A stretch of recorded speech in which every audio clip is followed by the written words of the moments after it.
بسم اللہ الرحمن الرحیم۔ السلام علیکم ناظرین، ہم اپنی آج کی ویڈیو میں سیدنا غوث اعظم اور ایک جن زادی کا قصہ آپ کے سامنے پیش کریں گے جو یقیناً آپ کے لیے دلچسپی کا باعث ہوگا۔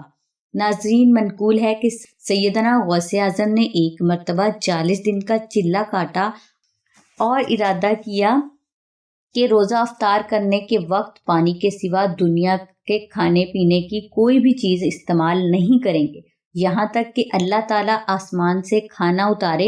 چلہ پورا کرنے سے 2 دن قبل آپ کے حجرے کی چھت پھٹی اور اس سے ایک شخص داخل ہوا جس کے دائیں ہاتھ میں ایک سونے کا برتن جس کی زنجیر بھی سونے کی تھی، اور بائیں ہاتھ میں ایک چاندی کا برتن اور جس کی زنجیر چاندی کی تھی۔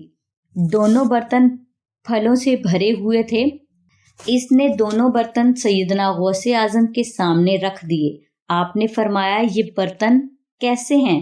اس نے کہا کہ یہ دونوں برتن عالم بالا سے لایا ہوں، آپ اس میں سے کچھ کھا لیں۔ آپ نے فرمایا، ان کو اٹھا لیں کیونکہ میرے نانا جان حضرت محمد صلی اللہ علیہ وآلہ وسلم نے چاندی سونے کے برتن میں کھانا حرام قرار دیا۔ وہ شخص یہ بیان سنتے ہی بھاگ گیا۔ روزہ افطاری کے وقت آسمان سے ایک فرشتہ نازل ہوا جس کے ہاتھ میں کھانے سے بھرا ہوا طباق تھا۔ اے غوث رحمت اللہ علیہ، اللہ تعالیٰ کی طرف سے آپ کے لیے یہ ضیافت ہے۔ آپ نے اس میں سے درویشوں سمیت کھانا کھایا اور اللہ تعالیٰ کا شکر ادا کیا۔ ناظرین، یہ واقعہ تفریع الخطر صفحہ نمبر 90 سے آپ کے سامنے پیش کیا ہے۔ ناظرین، شیخ یحییٰ بن ابی بغدادی سے منقول ہے کہ میں نے اپنے والد سے سنا ہے کہ وہ کہتے تھے کہ میں نے عملیات کے ذریعے جنات کو بلایا، انہوں نے آنے میں دیر لگا دی، اور پھر جب وہ آئے مجھ سے کہنے لگے، جب سیدنا غوث عبد القادر جیلانی واز فرما رہے ہوں تو آپ ہمیں اس وقت نہ بلایا کریں۔ کہ میں نے وجہ دریافت کی تو کہنے لگے، ہم ان کی مجلس میں حاضر ہوا کرتے ہیں۔ میں نے کہا، تم بھی جاتے ہو؟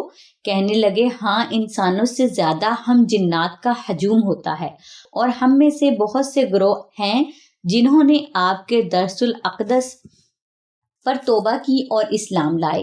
اس واقعے سے علم ہوا سیدنا غوث رحمت اللہ علیہ کی تبلیغ و وعظ اور نصیحت صرف انسانوں تک محدود نہیں بلکہ اس میں جنات بھی شامل ہیں، لہٰذا کثرت سے غیر مسلم جنات آپ کی دست اقدس پر ایمان لے آئے اور آپ کی وعظ مبارک کی برکت وہ اکان و افان کی منزل طے کر کے ولایت کے درجے پر جا پہنچے، جیسا کہ بے شمار انسان وعظ و نصیحت کو قبول کر کے ایمان بھی لے آئے اور روحانی ترقی کے مدارج طے کر کے ولایت و کرامت تک جا پہنچے۔ ناظرین کرام، اسی طرح ہیبت الاسرار صفحہ نمبر 210 پر اسی طرح شیخ ابو سید عبداللہ احمد بغدادی روایت ہے کہ میری بیٹی جس کا نام فاطمہ تھا گھر کی چھت پر چڑھی جس کو کوئی اٹھا کر لے گیا۔ اس کی عمر 12 سال تھی اور وہ غیر شادی شدہ تھی۔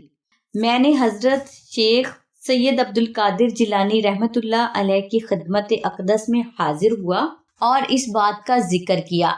فرمایا کہ آج کی رات تم کرخ کے جنگل میں جاؤ، 5ویں قلعے کے پاس جا کر بیٹھ جاؤ، زمین پر اپنے گرد ایک دائرہ کھینچ لو، تھوڑی رات گزر جائے گی تو تمہارے پاس جنوں کے گروہ آئیں گے جن کی صورتیں بالکل مختلف ہوں گی، تم ان سے مت ڈرنا، اور جب صبح ہو جائے تو اس وقت ان کا بادشاہ ایک لشکر سمیت آئے گا اور تم سے تمہارا مطلب پوچھے گا۔ تم کہنا کہ مجھے سیدنا عبد القادر جیلانی نے آپ کے پاس بھیجا ہے اور اس سے اپنی بیٹی کا حال بیان کرنا۔ تب میں گیا، فرماتے ہیں کہ جو کچھ آپ نے حکم دیا تھا بالکل ٹھیک اسی طرح ہوا، اور کافی ڈراؤنی شکلوں والے جن اور جن زادیاں سامنے آئے، لیکن کیا مجال کہ اس دائرے کے قریب آ جائیں جس میں میں تھا، اور رات بھر وہ گروہ در گروہ آتے رہے، حتیٰ کہ ان کا بادشاہ گھوڑے پر سوار ہو کر آیا اور دائرے کے قریب آ کر پوچھا، اے شخص، بتاؤ تمہاری حاجت کیا ہے؟ میں نے کہا مجھ کو سیدنا عبد القادر جیلانی نے بھیجا ہے۔ وہ گھوڑے پر سے اترا اور زمین پر بوسہ دیا اور دائرے سے باہر بیٹھ گیا۔ میرا حال دریافت کیا۔ میں نے اپنی بیٹی کے گم ہونے کا قصہ بیان کیا۔ اس نے اپنے ساتھیوں سے کہا یہ کام کس کا ہے؟ وہ تھوڑی دیر کے بعد ایک جن کو پکڑ کر لے آئے جس کے ساتھ ہی وہ لڑکی تھی، اور بتایا گیا کہ یہ چین کا جن ہے۔ تجھ کو کس چیز نے آمادہ کیا کہ کتب کی رکعات کے نیچے چوری کر؟ اس نے کہا کہ یہ جن زادی ہے، یہ انسان نہیں، بلکہ میں نے اس کو دیکھا اور میں اس کی محبت میں گرفتار ہو گیا۔ اب بادشاہ نے حکم دیا اس جن کی گردن اڑا دی جائے اور مجھ کو میری بیٹی میرے حوالے کر دی جائے۔ اس جن کو مار دیا گیا اور میری بیٹی میرے حوالے کر دی گئی۔ اس نے کہا کہ میں نے آج رات جیسا معاملہ کبھی نہیں دیکھا۔ تم حضرت شیخ عبد القادر جیلانی کی اس طرح تابعداری کرتے ہو؟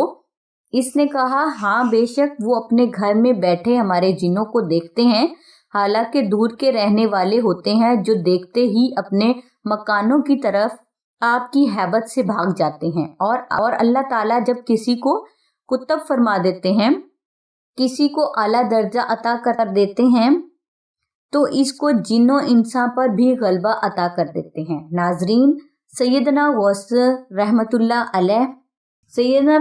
علیہ کے مراتب میں ایک مرتبہ غوث سخلیم کا بھی ہے، یعنی جن و انسان کی فریاد و درس آپ کا فرمان ہے۔ انسانوں کے بھی پیر ہوتے ہیں، جنات کے بھی پیر، فرشتوں کے بھی پیر، اور میں ان سب کے پیروں کا پیر ہوں۔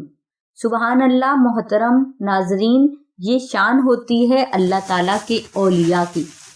ناظرین، اللہ تعالیٰ کی ذات ہمیں اپنے پسندیدہ اولیاء کے نقش قدم پر چلنے کی توفیق عطا فرمائے۔ آمین ثم آمین یا رب العالمین۔ الحمدللہ رب العالمین۔